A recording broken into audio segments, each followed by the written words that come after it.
Good morning, everyone, and welcome to NYSE TV Live.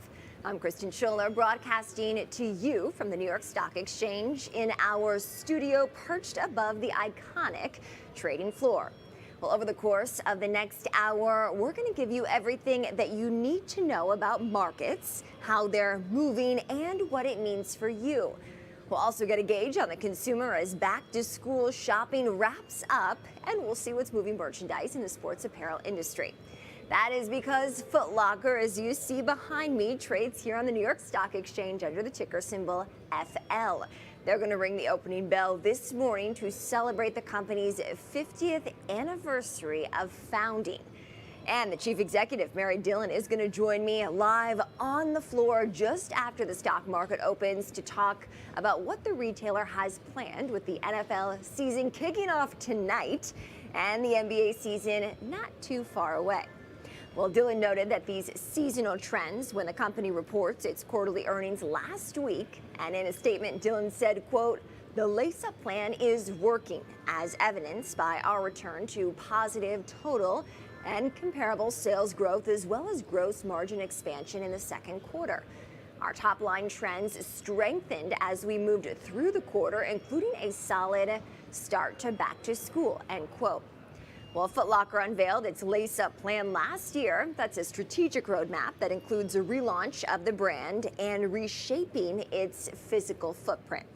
The company hopes that the new strategy can lead to $9.5 billion in annual sales among its brands, which does include the namesake Foot Locker, which you probably know, Kids Foot Locker, and Champs Sports, among others. That's by 2026. Well, this past spring, as part of the lace-up plan, Foot Locker revealed a new retail concept in New Jersey, aiming to provide an elevated shopping experience. The company believes this new experience will keep it at the forefront of what it terms the sneaker culture. Now, the sneaker giant says that approximately 2/3 of its Foot Locker and Kids Foot Locker stores will be refreshed by the end of next year. And the makeovers aim to align with key elements of the reinvented store concept, including enhancing its storytelling capabilities and elevating its brand partners. Foot Locker's deployment of its new look stores span across the globe. And in addition to ramping its flagship location, revamping that here in New York City, it's going to introduce a reimagined Kids Foot Locker. Foot Locker's upgraded stores will be rolled out in cities like Paris, Melbourne, and Delhi this year. As I mentioned earlier, I'll be speaking with the CEO, Dillon, more about the company's lace-up plan later in today's show. And expanding further out, we know that the latest consumer price index data revealed that annual price growth slowed to 2.9% in July. That was its slowest since March 2021. Retail sales, meanwhile, rose 2.6% in July from the same time a year ago. And joining me now to discuss how this is impacting the consumer is Jerome Martiz, Director of Consumer Research at Refinitiv. Jerome, such a pleasure to have you here this morning. Thank you for joining. Thank you for having me. Let's talk about Foot Locker. We see obviously the imagery behind us. 50 years it's celebrating of its founding. Pretty impressive. What do you see as the state of Foot Locker right now? Well, currently analysts polled by LSEC are very bullish on Foot Locker's performance over the second half of this year. We're looking at about a 3 to 4% growth in same-store sales for both the third quarter and fourth quarter. And just so you know, 3% reflects healthy consumer spending. This is extremely remarkable considering the current macroeconomic climate that we're seeing right now. A bulk of retailers have been reporting second quarter earnings and have been telling us to not expect too much from them in the second half of the year because of a very frugal, price-conscious consumer. So when you see that our estimates for Foot Locker are between the 3 and 4%, that underlines the strength of the brand now that they're 50 years, celebrating their 50-year anniversary. Dillon, she's been at the helm here for 2 years as the Chief Executive Officer. She's worked at other major consumer brands as well, Ulta Beauty being one of them. With positive same-store sales growth for this company in its latest quarter, it seems as if the strategic plan is working. What's your take? Absolutely. So one aspect that the analysts polled by LSEC are very bullish on is that the fact that it knows the right brands. One of them being Nike, and as you mentioned, the renovation of the stores, rebranding of the mega stores stores that are going to be opening in New York and Paris. Analysts pulled by LSEC are really bullish on this collaboration. And as a result, that's why they've been raising their earnings. This company has also the capability of further growth when we look at the StarMine models. So as a result, overall, very bullish for Foot Locker considering the macroeconomic conditions of the consumer. I mentioned those retail sales figures a little bit earlier. I believe surprising to the upside with pretty solid growth, despite some overall economic concerns perhaps about growth this time of year based on what we've seen. What do you see as the state of the consumer? So two main themes that have been coming up right now during this earnings season is one, that the consumer is very value oriented and price conscious. Retailers are telling us that they're waiting for promotional events in order to open up their wallets. That's why July retail sales were so strong, because it was a very promotional driven month by things like Amazon Prime, where all the other retailers piggyback on that event. The second biggest theme is omni-channel strategy. Consumers are all about instant gratification. They want to be able to order it on mobile, pick it up in store, and this is where Foot Locker actually exceeds. They are doing a lot on their innovation as well on their omni-channel strategy, e-commerce, which is beneficial if you want to continue to grow and gain more consumer loyalty as we progress. Back to school shopping season, I feel like it's pretty much over, no? Well, teenagers go back to school and they eye what their classmates are wearing and then hit the malls again to buy the latest fashion items. Having said that, Foot Locker was definitely a winner during the back to school.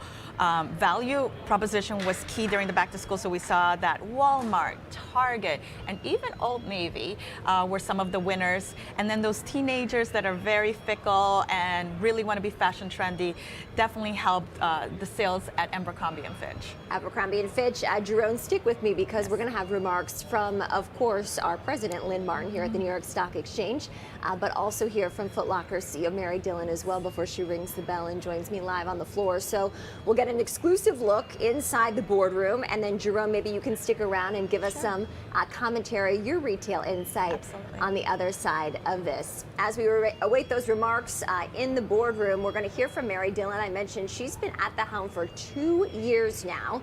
Used to run Ulta Beauty, was a chief marketing officer before that as well, and we'll hear her path forward for Foot Locker. President of the New York Stock Exchange, and it's my honor to welcome so many of the stripers celebrating sneaker culture, right? I love celebrating IPOs. I love celebrating new people entering the market, but I most importantly love celebrating iconic brands and their anniversaries. And I can't think of a more iconic brand, something that resonates with my own personal history and the history of so many people in this country than walking into a Foot Locker and buying your first pair of sneakers. Now, that is a moment of pride. It is a true rite of passage as a teenager, as a kid, as a tween, whatever the case may be, being able to go into the store and talk to someone about, okay, I really like this pair of shoes, and I need you to help me with the right fit. And that really is the value add that you all bring to the market. You've done it for 50 years. Clearly, you have found success in that model, and it's our honor to celebrate this incredible milestone with you all today at the New York Stock Exchange. So we're going to get started, but first I'm going to call someone who needs no introduction to the stage. Mary, you want to come on up? Such an honor welcoming a female CEO. Let's go, Len. Let's Absolutely. go. Thank you. Well, good morning, everybody. This is a very exciting day for us. It's really only appropriate that we have a really great diverse array of our leaders and stripers here with us today as we celebrate our 50th anniversary milestone.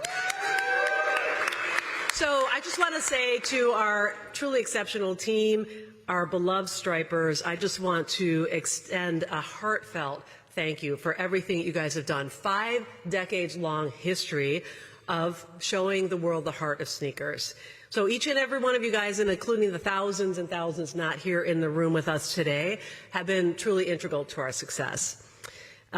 Fun fact to know and tell, this is a good one. Foot Locker was initially listed as the letter Z on the New York Stock Exchange as the 26th company to enter. So who knew that? I'm so glad it's FL now, a little bit easier to find, right?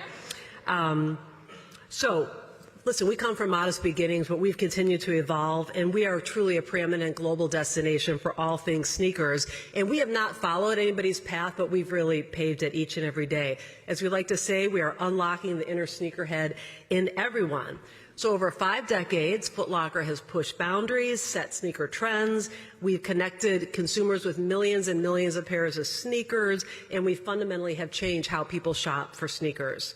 So our vision is to be the global go-to destination for all things sneakers. And we have continued to just nurture and shape sneaker culture each and every day. So as we continue to progress against our lace-up plan, we're going to stay focused on forging the great authentic connections that you all help us have with our customers and our communities that we operate in, and really leading the way through all things sneaker culture. So the energy here is going to be really fun today. I'm really incredibly proud of how far we've come, and I'm really eager for us to continue to forge our great path ahead. So together, let's continue to bring the heat. I know you guys do this each and every day, one pair of kicks at a time, and let's celebrate the next 50 years of sneaker culture at Foot Locker. Thank you. All right, don't go anywhere, Mary. So we have a couple of traditions at the New York Stock Exchange. We're slightly older than you in that we're 232 years old. As you heard on our video, we were founded on the corner of Wall and Broad, which is where you entered the building today in 1792. We have a couple of traditions as a result, one of which is every morning we present a medallion to the person who rings the bell. So, Mary, it's my honor to present you today's medallion. Thank you. I accept this in honor of the entire Foot Locker team. Thank you. And importantly, no one goes away empty-handed from the New York Stock Exchange. So you all will receive a slightly smaller medallion to remind you of your time with us today. On the front of the medallions is our 6 pillars, which stand for a variety of things, including access to free markets around the globe. And on the back is the Buttonwood Tree, which is where we were founded under 232 years ago. Do we get to keep the name tags? You absolutely get to keep the name tags. And you should wear those in your store to say, hey, that's who I am. I'm proud. Excellent. One other tradition we have is, because as I mentioned, we love celebrating anniversaries, it is my honor to present you with a certificate commemorating the 50th anniversary of your founding. Congratulations. Thank you so much. That is beautiful.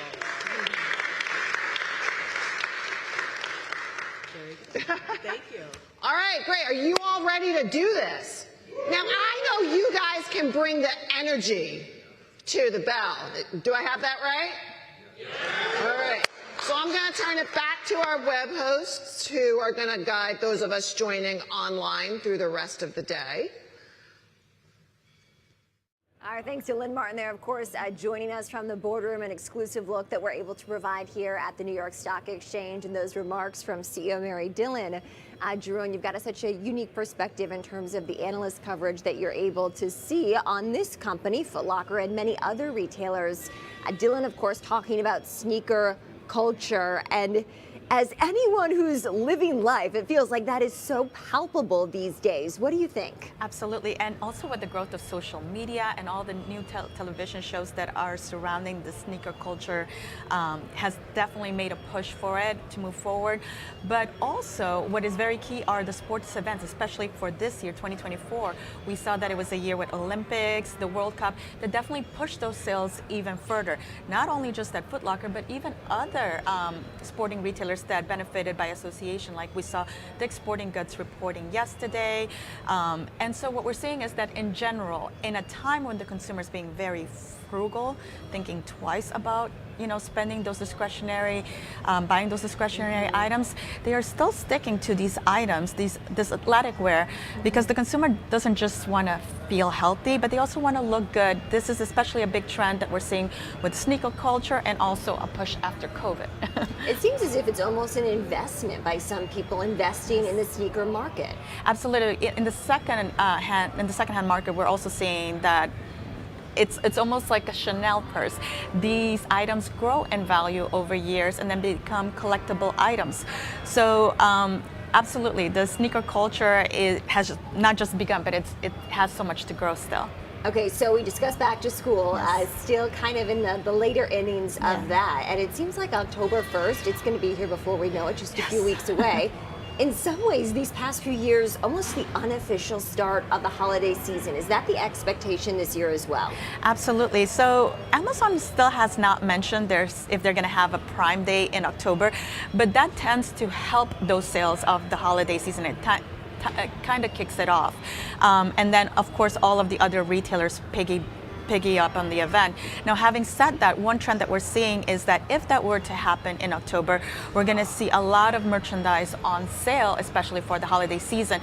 Already, it has been a trend this year where we're seeing that the consumer has been buying those holiday gifts early in order to save money whenever there's these promotional events. But yes, an event like Amazon Prime would definitely help even boost those holiday sales, especially given how frugal the consumer is into the second half of the year. Drew and Martise, so good to get your insight and all the analyst data that you're able to provide. We really appreciate it. Thank you for having me. Yeah. All right, well, staying in the world of sports with the U.S. Open underway, let's take a look inside Arthur Ashe Stadium. Our Judy Shaw had a behind-the-scenes access. Take a look. Every August, the U.S. Open draws tennis fans worldwide to Flushing Meadows, New York for 3 weeks of thrilling matches. As the final Grand Slam of the year, it unites the best players at the USTA Billie Jean King National Tennis Center, where legends like Serena Williams, Roger Federer, and Rafael Nadal have made history. In this episode of NYSE Floor Talk Iconic NYC, we explore what makes the U.S. Open a Grand Slam experience.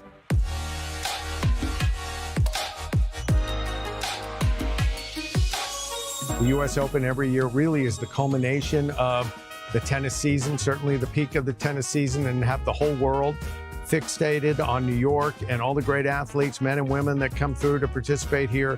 Months before the first serve, the USTA Billie Jean King National Tennis Center begins its transformation from a public park into a world-class sports and entertainment venue ready to host the U.S. Open.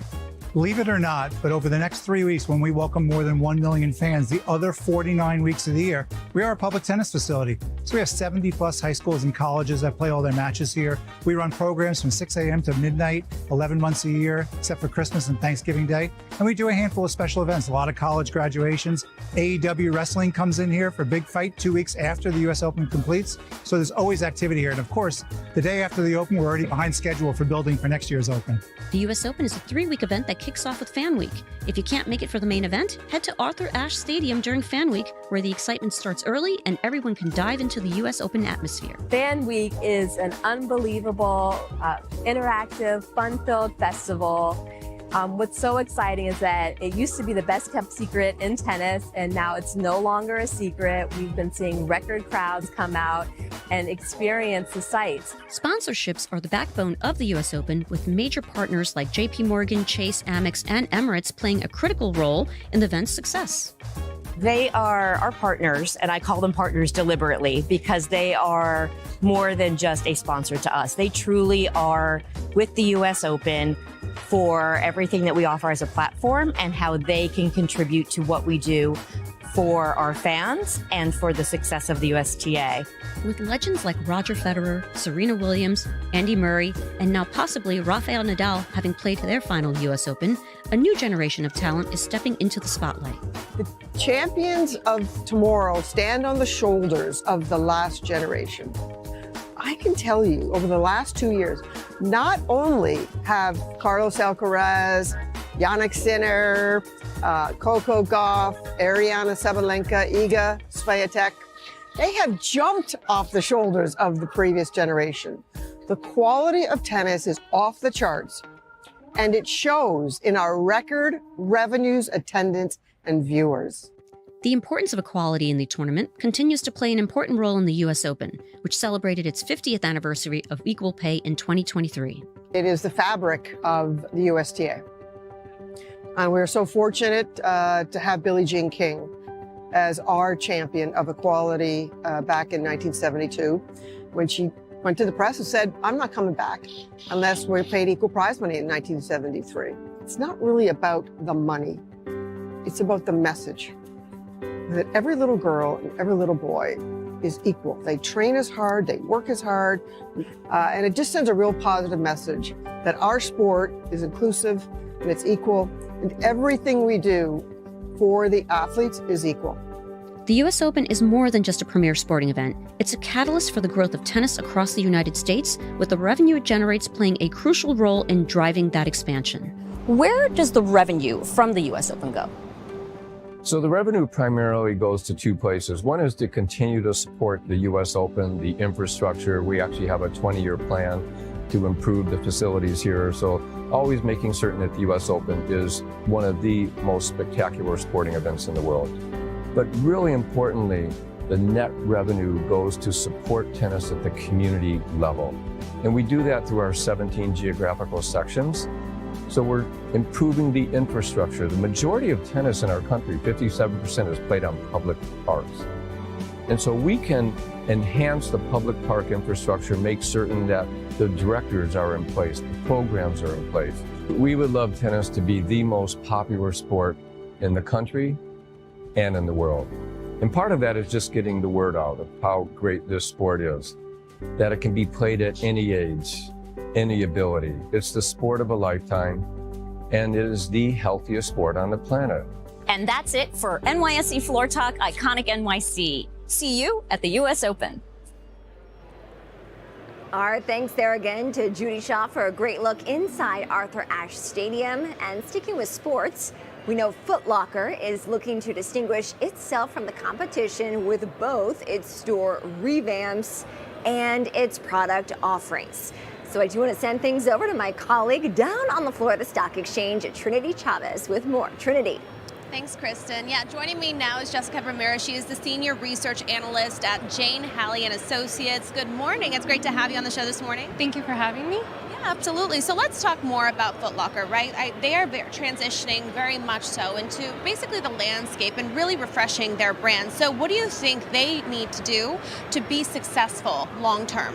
Yeah, so Mary Dillon's plan, I feel, is going in the right direction. Again, they are up a very tough macro environment overall, but the store refreshes, the brand diversification, better strategy with the store itself and how they're connecting to the consumer is headed in the right direction again. And with the recent earnings, we did see green shoots off of that as well. And you know, Foot Locker works with a lot of NYSE listed companies, including Nike. So tell me about what you're seeing from Foot Locker when it comes to diversification across the company. Yeah, so in terms of Nike, she's come in and she has mended that relationship. We are seeing it move in a different direction and really focusing on basketball, which makes sense for Foot Locker. That is a core for Foot Locker. And again, in a competitive landscape where so much of sneakers has been a bright spot and there's so many other brands, there has to be a niche for them, and I think that's the right direction. Where you have Dick's Sporting Goods, who also reported yesterday, has done fantastic. They also have a brand diversification, but again, she's brought in brands like On, New Balance, which is doing great for them. You have Asics, you have Hoka, which again, all these brands have clearly had really great results in recent earnings. Let's talk more about this, the basketball subject, right? I mean, how do you think basketball is such a crucial, pivotal thing for the company's overall success, and especially in the short term? Yeah, so with basketball, in general, the sport has had a lot of momentum in men's and especially in women's. Women's has really had a lot of hype, and you have more women paying attention to basketball, playing basketball. So it's very niche for that. We have had some newness in basketball as well. So Adidas had their AE1, and that sneaker has done fantastic. Puma has also done quite well with the MB, and again, that's something that is quite pivotal to them. And if you think of basketball, the tunnel has really become a runway and a way of inspiration. So for women and men, that's quite shifted in the way that the consumer looks at how to dress on the court or off the court. And you've been covering an increasing amount of competition in the sports sector specifically, but what do you think ultimately will separate the viewers when it comes to, the winners from the losers rather? Yeah, so there's there's this interesting thing going on across all of retail, and a lot of them have done a lot of cost cutting, improved operations, and that I think will get them ahead. Now, what will be really crucial is, do you have product that the consumer is resonating, that they're looking for? Is it new? Is it, again, they're very strapped for cash at the moment. So the way that they're shopping is very laser focused. So if I need this, I'll purchase this at this point. If it's $10 more, $100 more, I might take a cutback somewhere else. So again, it's a lot of operations. Are you setting yourself up, but also having the right product at the right time? Let's talk about some of the biggest trends in this space. What are you noticing right now when it comes to consumers, and what are they gravitating more towards than others? Yeah, so first of all, we've had more consumers go back to office. So instead of going 3 days a week, you have 4 days a week. So you need more apparel that's going to be suitable for in office. So we've also had new trends. So you see soft trousers really doing well, soft tailoring, more tops, something much more sophisticated and clean. Sort of like athleisure, right? But more sophisticated. A bit more elevated. So you think about tailoring. You have blazers, you have soft trousers, and that I've seen an uptick within our proprietary data. In terms of athleisure, if you think about the sports that have been doing very well, and again, the consumer has had more of a mind shift of let's do a wellness, everything. So you have them more in sports and community. So you have racket sports have been up across the board, golf, and also running. So it's not necessarily that we need leggings, but do we need shorts? Because, running and tennis, you'll have that matching sets as well. And as well as tailored bottoms in order for golf. So again, there's just been a shift in the interest of consumers with sport in general. Where would you say that biggest areas are slowing down?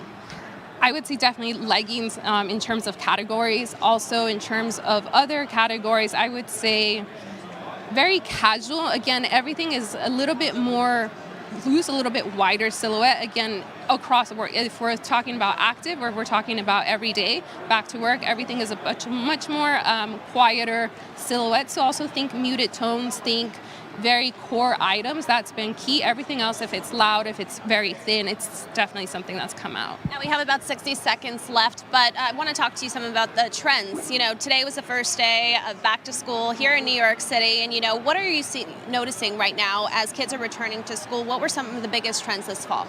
Yeah, so I've been questioning a lot about the Y2K trends, and I think for the younger consumer, it is something, coming back from the 2000s, very late 90s, and we've seen a lot of that. I feel like a lot bit of what looks like Clueless in a way, so that's really come back for the younger consumer. And Fashion Week is among us, right? September, that's one of the biggest topics, especially here in New York City. What are you anticipating when it comes to some of the fall fashion trends? So we're looking, every fashion week you want newness. You want to be excited by designers, so we're really looking for a lot of that. Again, I'm very keen on the wider silhouette. I do think that has longevity. Again, at a time when a consumer is strapped, brands will do well when there's product that will last their dollar. And again, you can reuse and mix and match in different ways over time. Amazing. Well, thank you so much for joining us today on the show. Thank you for having me. Now we're going to go back up to Kristen in the studio, and we're about a minute out from opening up the U.S. equity markets. Let's take a look at what's going on, Kristen. That's right, Trinity. Great insight there from Jessica Ramirez. And of course, we're going to see Mary Dillon on the podium here soon alongside Lynn Martin celebrating the opening bell.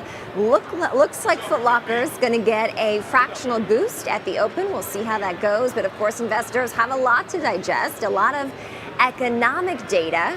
The recent retail sales data coming in better than expected a few weeks ago, but this week we know it is all about jobs, Trinity. That ADP report coming in at its lowest level that we've seen since January of 2021 earlier this morning.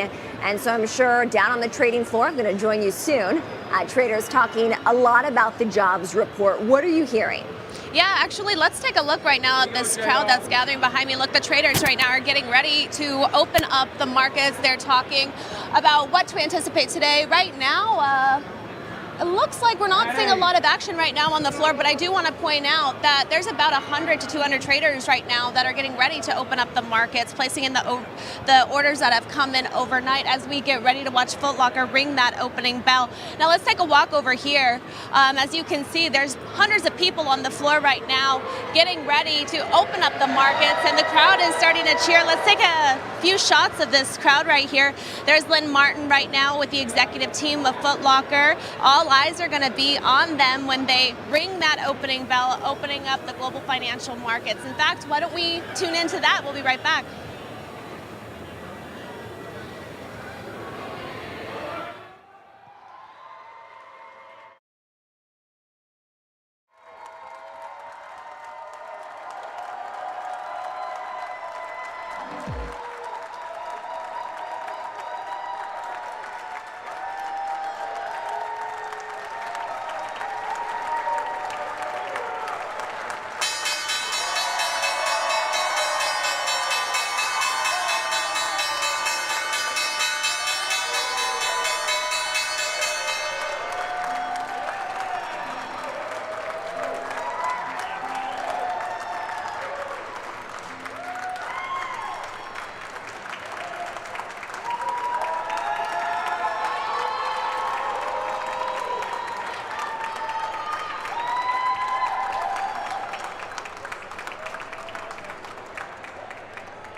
All right, we are officially open for trade down here on the floor of the New York Stock Exchange. Capitalism starting its morning really across the country. It was great to see Lynn Martin alongside Mary Dillon, the CEO of Foot Locker, up there on the podium to celebrate the bell, as well as some of the company's employees down there on the floor.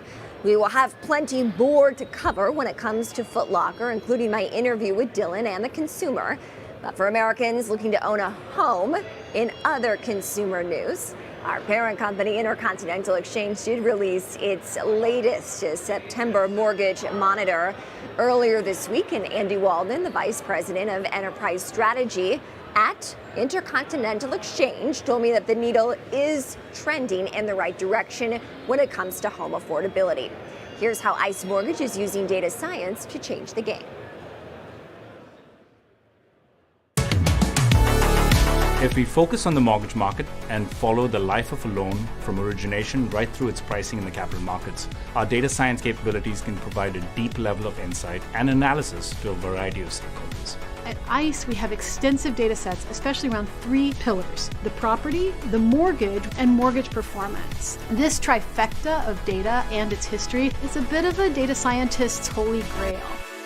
Let's imagine a single property for a moment, 123 Main Street. And before mortgage is a twinkle in its originator's eye, we can apply data science to gather and curate detail about the property and its transaction history. Once a mortgage is originated, it will land in a portfolio, either as a whole loan or as part of a mortgage-backed security. Data science and analytics actually allows us to provide insights along the way to the performance of that mortgage, prepayment, default, forbearance, even natural payoff, updated values, tax estimates, and we can also measure what's going on in the market around the property or things that may impact the performance of that mortgage. As that loan on 123 Main Street is transacted, data science will be used to identify further risk and opportunity. Quantifying loan-level climate risk requires knowing a suite of information about the property being mortgaged. We also need to model how severe a given hazard, like wildfire or flooding, will be both now and in the future at that specific location.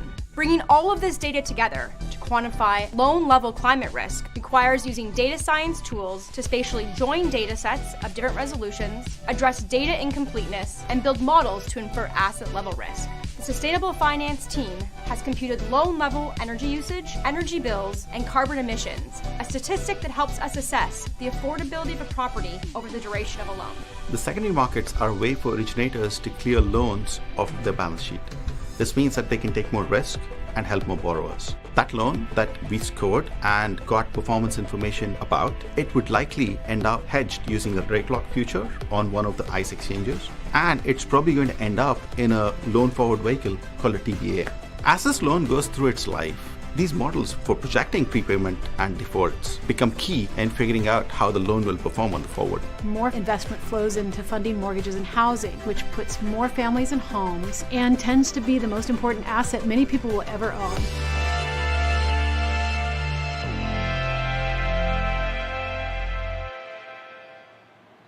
Welcome back to NYSE TV Live, everyone. I'm Kristen Scholler here on the floor with Eric Criscolo, Northeast Regional Lead for the New York Stock Exchange, helping these listed companies like Foot Locker. Eric, thanks so much for joining. And what does today mean for a company like Foot Locker?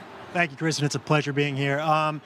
Foot Locker is celebrating a huge milestone, 50th anniversary of their founding. And so it's just all the hard work that's happened for 50 years, culminating highs and lows, culminating in this one moment where they're trying to get the message out of the sneaker culture and of being creative and of how showing how people can enjoy themselves and express themselves, and doing it in such a public place as the New York Stock Exchange to open a $40 trillion marketplace. It's just really about bringing excitement to the company and showing how happy and appreciative they are of where they are. We saw Mary Dillon, the Chief Executive Officer of Foot Locker, in the boardroom exclusively. We gave that exclusive look to our viewers, talking about how she's transformed the company in the 2 years that she's been at the helm. How do you, someone in your role at the stock exchange, help a CEO amid a transition if it is a publicly listed company? So Mary she knows what she's doing. Basically what we want to do is we want to help the entire organization, from Mary all the way down across the organization, to just become a better publicly traded company, or to be as good of a publicly traded company as they can be. So it's basically just fostering the relationship between the NYSE and the company, providing them with as much resources as we can, educational resources, events like this, marketing, visibility, whatever the New York Stock Exchange and our parent company, Intercontinental Exchange, can do to help them be as good a company as they can be. That's what we want to do. Eric, as we're speaking, we do see Mary Dillon, the Chief Executive Officer of Foot Locker, now on the job for 2 years, signing the infamous New York Stock Exchange wall. We've seen all sorts of bell ringers sign that wall, like The Rock, Serena Williams, Mary Dillon, as well as many other CEOs as well. It's impressive what Foot Locker has done under her leadership in just a short amount of time. What more can you tell me about the stock exchange's relationship with Foot Locker? It's been, like I said, it's been a long relationship. They've actually, their predecessor company was actually listed in the early 1900s, to be honest with you, Woolworth.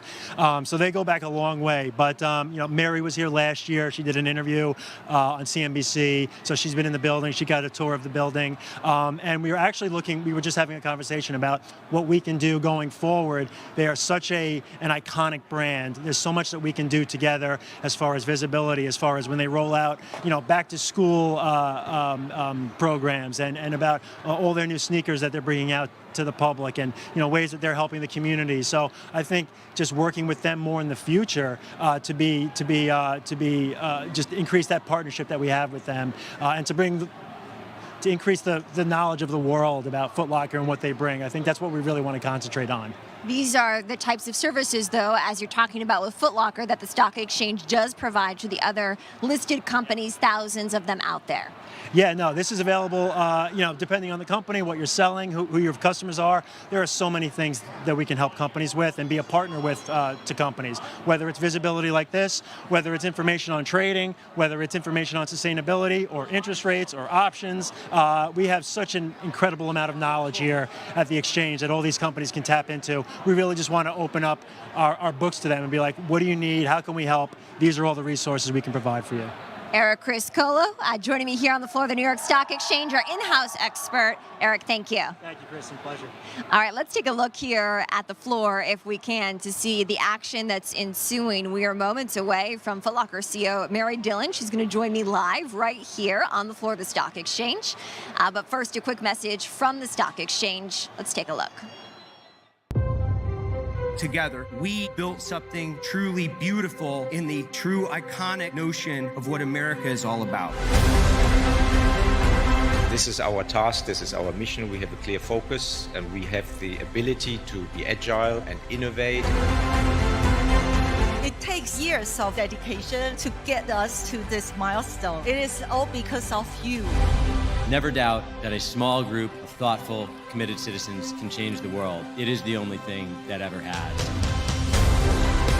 To be a woman leader, it's not so easy, but it's easy if the passion and the love is coming from your heart. The New York Stock Exchange is the symbol of what America is all about. Potential of capitalism, the potential of an American dream.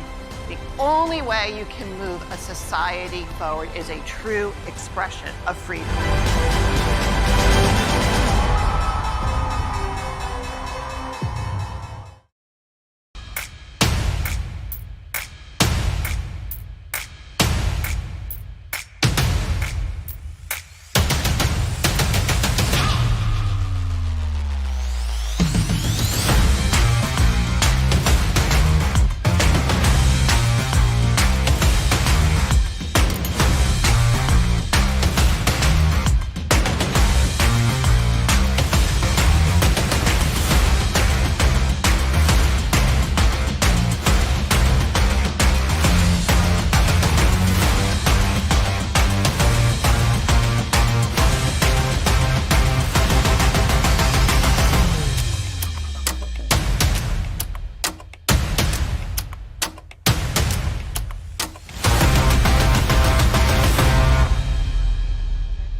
Welcome back to NYSE TV Live, everyone. I'm Kristen Scholler here on the floor of the stock exchange. We're talking everything of Foot Locker and the state of the consumer as students are back in school and we've got a busy season ahead of us. So FL is the ticker symbol of Foot Locker, and joining me now live is Mary Dillon, CEO and president of Foot Locker, here on the 50th anniversary of the founding of the company. Mary, congratulations. Thank you so much. I'm thrilled to be here. We're with a whole Striper team celebrating this iconic moment for our brand.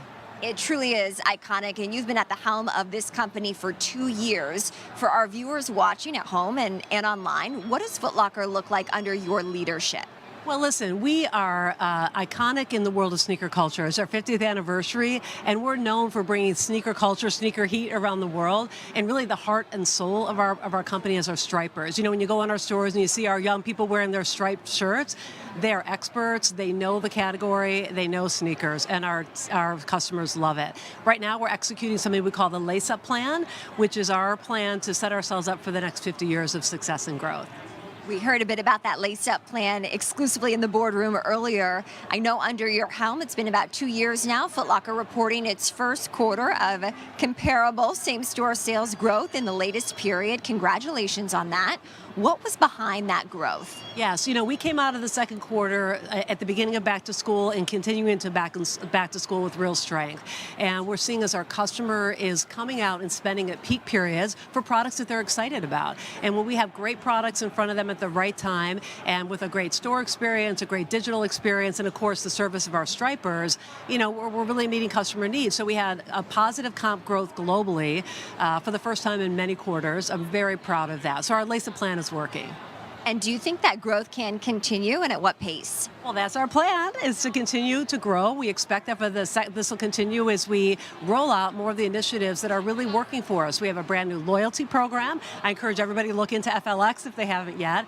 We are reimagining our stores. We have a store here on 34th Street right off of Broadway. That's the pinnacle of our new reimagined Foot Locker experience. And we're just continuing to get deeper to our customers and our Stripers and also our communities. You know, we operate all around the world, and we really give back to our communities as well.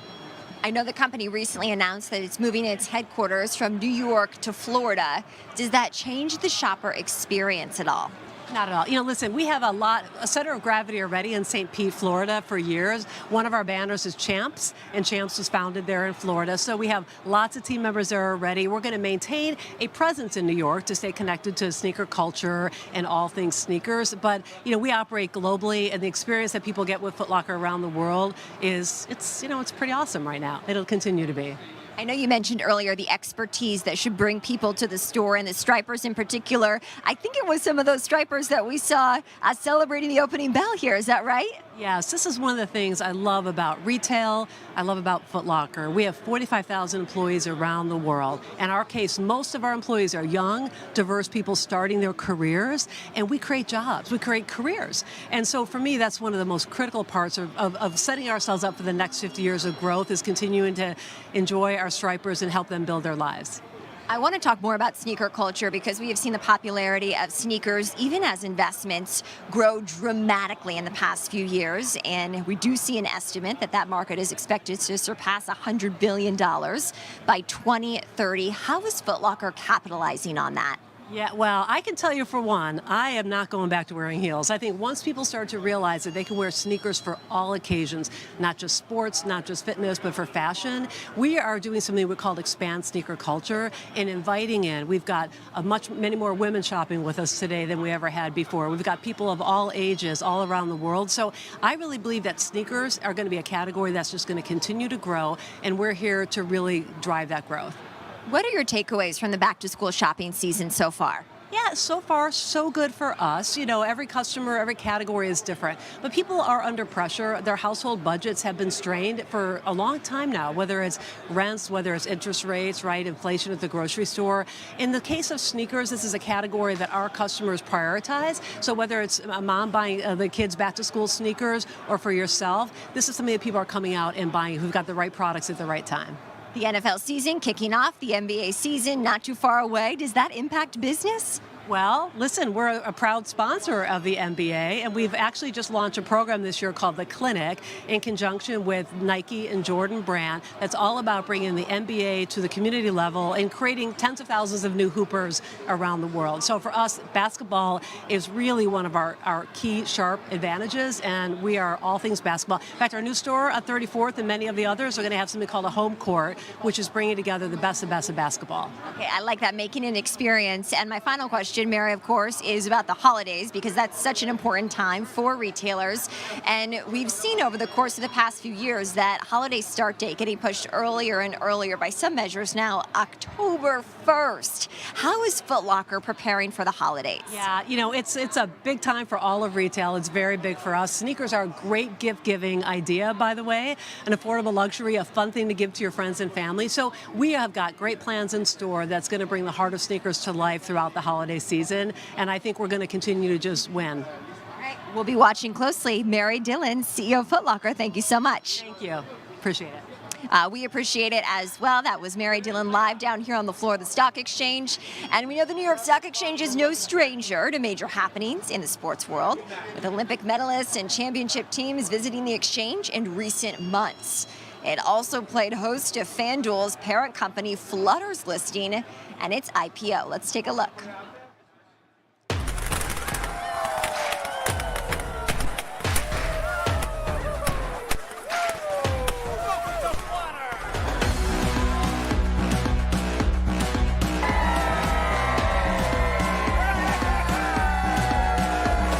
It's our honor to have the largest gaming platform, the leading sportsbook.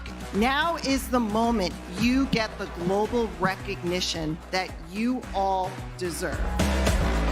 I'd like to thank the entire team for their help and hard work. I know this will be the start of a long and successful partnership, and everyone at Flutter is proud to join such a distinguished list of companies on this great stock exchange.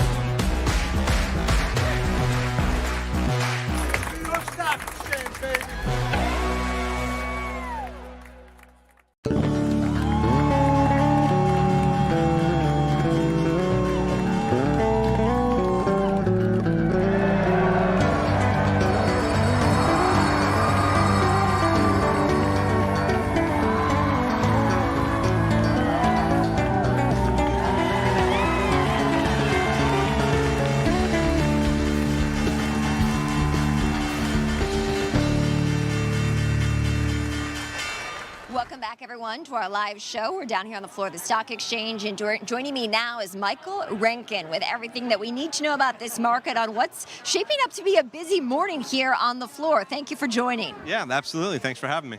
All right, so let's talk about stocks, because this week it's all about jobs data and how that will impact American households and the Fed. What's on your radar? Yeah, so I mean, this morning we had the claims data, which looked like it came in a little bit better than expected. The ADP jobs survey looked a little bit weaker, but markets are really focused on tomorrow's non-farm payroll number, right? As we had heard from Fed Chair Powell at the Jackson Hole Economic Symposium a couple of weeks ago, right? They've really set a framework going forward where they're very much focused on that labor market data. In July, we saw kind of a weak labor market report. With 114,000 jobs added to the economy and the unemployment rate ticking higher to 4.3%.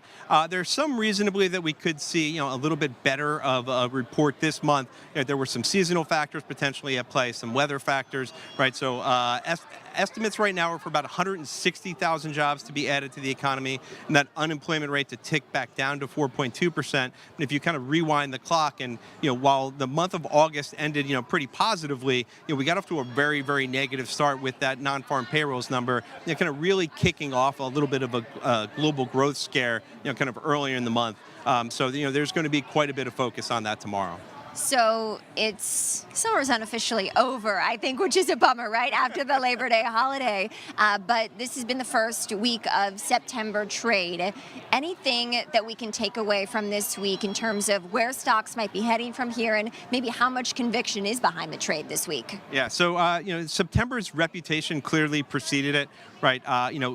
the month of September is the only month during the year that actually has a negative historical return profile. If you look back kind of through the the early 1900s, and in recent times, that's been particularly the case. We've been down the last 4 consecutive years, 7 of the last 10, and over that time period, we were down by an average of about 2.3%. So historically and seasonally, it's been a difficult time period, and that's also the case as you look at election cycles, right? In that September-October time period, where you have kind of that the most amount of uncertainty ahead of the election, does tend to be a difficult kind of period for markets. But we do that does tend to lead to kind of a solid end of the year with markets tending to perform pretty well in the November and December time period.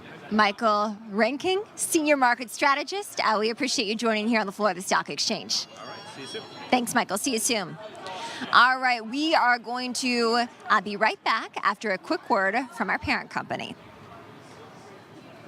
Learning and development at ICE is all about empowering our employees, leveraging the amazing amount of knowledge that we have across the business. We've put quite a bit of investment in our programs just in the last couple of years. It's exciting, frankly, at this point where we are. What I love best about working at ICE is that it's a multinational company with people from all over the world that hold tremendous amount of knowledge and expertise in whatever it is that they do. I've found opportunities in this industry, in this field, to serve people and to help people with their careers. I love to teach. I think it's a beautiful position to be in, to share knowledge and to see people get better from what you give them. This company always keeps me on my toes because it's continuously expanding, growing into new fields in the financial landscape. My favorite part of the job is getting to watch employees grow and develop through their careers. It gives me a great deal of satisfaction when we run a program, for example, and we get impact from people about how it's made a difference professionally, but also how it's made an impact on them personally. ICE has established itself on its core competency: integrity, collaboration, communication, leadership, and problem solving. We tie a lot of our programs back to those core values and the behaviors that support those. I think learning and development really fits within the culture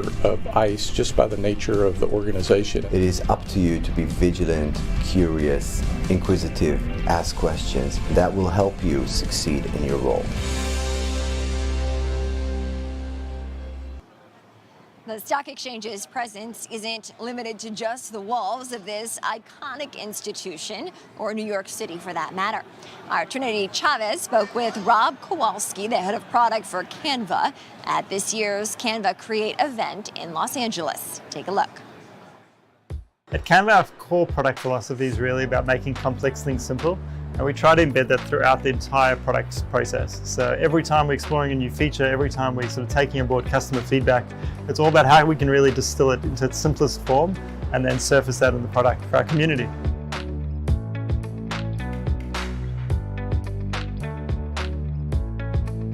Canva has a vast array of tools, and they have actually launched a few new products this event, including Enterprise. Tell me about that. So, our first decade as a company, we were really focused on empowering individuals to design.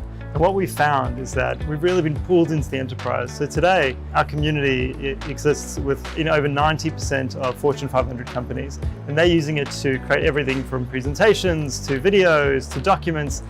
And what we announced today is really a suite of tools to allow organizations to consolidate that usage, really empower the entire workforce, give IT and administrators all the tools they need to organize their organization, and also do things like keep it on brand. You cater to more than 90% of the Fortune 500 companies, actually many in which are listed at the NYSE. We're talking about Visa, Walmart, Disney, and Bob Iger was actually speaking today in the keynote with Melanie.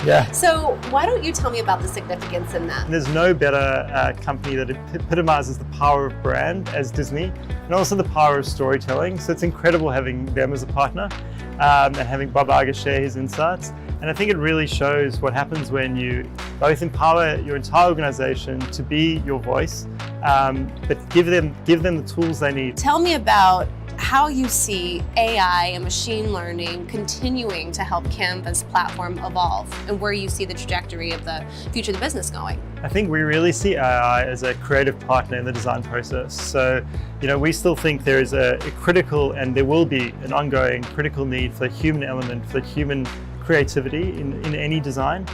but having a partner that's at your disposal really 24/7 that you can collaborate with is the incredible impact of AI. And we're seeing this manifest in many ways. So, there's a lot of talk today of like getting from 0 to 1 with AI, whether it's prompting an AI or model and getting something back, whether it's a presentation or an image or a video. We think there's also an incredible opportunity. We're really seeing this trend with our community of going from 1 to N. So how do you take something you've already got and use AI as a partner to iterate, to explore new ideas, to speed up your workflows? And that's where a lot of our focus is on at the moment. Well, thank you so much for joining me today. It was a pleasure speaking with you. Thanks so much for having me. It was great.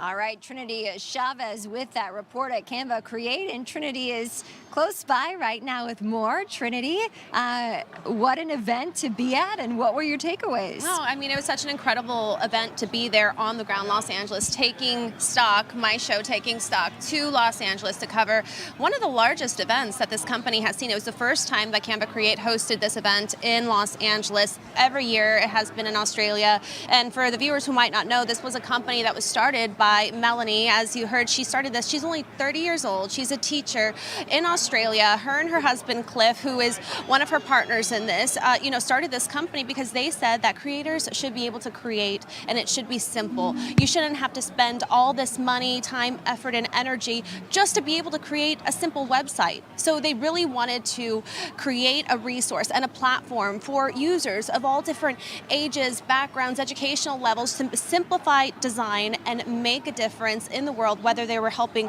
small business owners or, established companies. And now they're really focused on growing that brand, focusing on, e-commerce and businesses of all different sectors. And so it was really inspiring speaking to them on the ground and now talking to you about it here at the Exchange.